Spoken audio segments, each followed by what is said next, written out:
So when I was studying for the bar admission course a million years ago, we used to use these felt markers.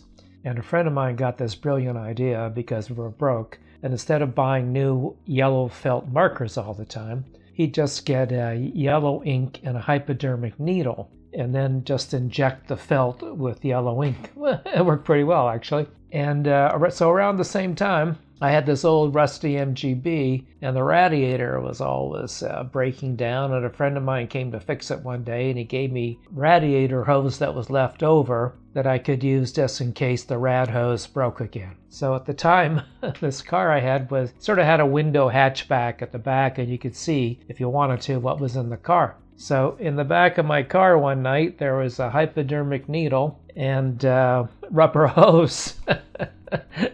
Which made me look less than responsible. So I came back to the car the next day, and the car was broken into. It was cleanly broken into.